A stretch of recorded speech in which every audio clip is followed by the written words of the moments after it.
तुम्ही दोघं फूडी आहात? मी खूप मी ना नाही. चटपटीत आवडतं. हा आणि तेवढं तुला सगळं आवडतं? सगळं खातो, बरं. सगळ्यातलं सगळं, वेगवेगळ्या ठिकाणचं वेगवेगळं, वेगवेगळ्या देशातलं वेगवेगळं, आणि परत परत हा. मला फक्त जेव्हा अति होतं, आता ते झालेलं आहे, आता मी हे सुरू करणार, म्हणजे आजच्या सेशन नंतर मी डाएट Diet झोन सुरू वर करणार. जाणार आहे. ओके. त्यानंतर एक 6 महिने तरी प्लीज मला येतोच आहे 2 दिवसांनी. उद्या महत्वाचं असतं, उद्यापासून डाएट काही असेल ना, ते डाएट उद्यापासून असतं, आजपासून नसतं. तसं ते उद्यापासून आहे माझं. गणपतीत एक मध्ये सूट असेल, पॉपकॉर्न मस्त आहे ना. घरी. हा, पण त्यानंतर मी मग मला 6 महिने प्लीज भेटू नकोस, खाण्यासाठी वगैरे काही आग्रह करू नकोस. नंतर मग परत आपण सुरू करू. आपण भेटून सॅलेड पण खाऊ शकतो की. हो, yes. आता मी मी नाही salad बोलत. पण order Please केलंय. दर्शना, हे मस्त आहे. ओके. ते मला प्रियाकडनं हे उत्तर अनएक्सपेक्टेड होतं की मला असं चटपटीत आवडतं.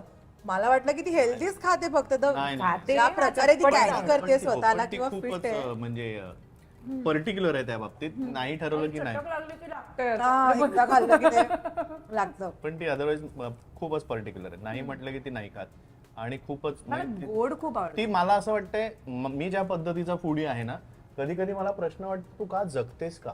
ह्याच्यासाठी खातच नाहीस, तिला काही खाणं म्हणजे तिला 2 घासात तिचं पोट भरतं वगैरे. आज माझा दिवस एकदम खूप हेक्टिक गेला. ओके, मी युजली ब्रेकफास्ट करतच नाही. मी एखादं फ्रूट आणि अंड एवढंच खाते. मला असं कसं कोण राहू पुरतं. शकतं? मला याला ब्रेकफास्ट वगैरे लागतो, हा. मला नाही लागत. पण आज मी इथे घरी ते रवा डोसा करत होते आमची ताई, आणि गरम गरम खातो. मला एकदम इच्छा Craving झाली, झालं. मी एक डोसा खाऊन गेले.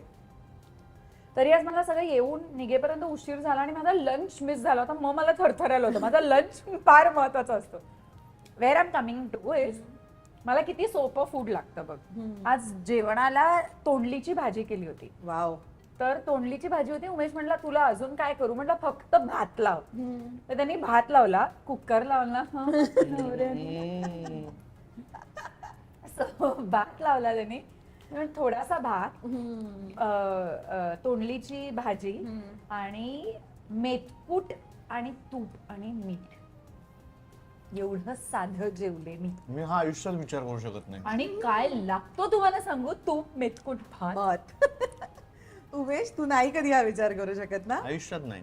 की फक्त मेथकूट त्याने भातच मला खाऊया. आमटी करायला लावली असती, एक कोशिंबीर करायला लावली असती, किंवा अंड फोडून ऑमलेट घालायला सांगितलं हा, म्हणजे असतं. पण आहे, म्हणजे मला आवड आहे, मला आवडतं खायला. म्हणजे मला असं वाटतं माणसाने खाण्यासाठीच जगावं. आणि मी खूपदा सांगतो, मी जर काही व्यायाम करत असेल ना, ते यासाठी करतो की मला मी छान fit- खायला मिळावं. हा, ऍक्च्युली माझं वा, तसं नाहीये. sorted. पण हे सगळं हे म्हणतात मी खात नाही, आणि इथे सगळ्यात जास्त मी खाते बरं का आता. ते आता ते तिचं हल्लंय शेड्यूल म्हणून. पण जेन्युअनली मी खूप मनापासून सांगतो, मला म्हणजे बॉडी बिल्डिंग आणि ह्याच्यासाठी नाही, मला व्यायाम करायला आवडतो. कारण मला आमचे सर पण तसेच आहेत, खूप छान आहेत ते. परुळेकर हा, सरांकडे परुळेकर सर. सो त्यांचं पण उगाच मी त्यांच्या बाजूने बोलतोय, पण मला तरी सांगताना ते आपल्याला खाता आलं पाहिजे, सगळं व्यवस्थित आयुष्यभर खाता आलं पाहिजे, म्हणून व्यायाम करायचा असतो. व्यायाम करायचा. क्या बात आहे. म्हणजे आम्ही सायकलिंग मध्ये करायचो, ते सुद्धा प्लॅनिंग काय असायचं की इकडनं कुठे जाऊन काय खायचं, किंवा एवढं सायकलिंग करतोय तर तिकडनं तिथे जाऊन हे खाल्लं पाहिजे सर आमचे म्हणून. 100 किलोमीटर सायकल चालवता. मग आम्ही नाही तेवढं चालवत. 20 किलोमीटर मध्ये 5 स्टॉप नाही घेतले. हे म्हणजे बँड्रा कॅफे हॉपिंग, इकडून 5 स्टॉप खात जायचं. आयुष्य ते आहे, खरं सांगतो दर्शना. Okay. खाणं इज एव्हरीथिंग. Is life. नाही, पण त्याला खूप मनापासून आवडतं, जोक्स पार्ट. आणि तो मला कधी कधी खूप कौतुक वाटतं की मी पोट भरायला जेवते. मला भुकेनी ऍसिडिटी होऊ नये आणि त्रास होऊ नये म्हणून मी जेवते. तो मनापासून जेवतो. तर मला म्हणजे मी खूप मनापासून मी फक्त वरण भात खाऊ शकते. हो, या पलीकडे नाही जात माझी उडी. ट्रायल अँड कोशिंबीर आणि वरण भात संपलं माझं आयुष्य. बस.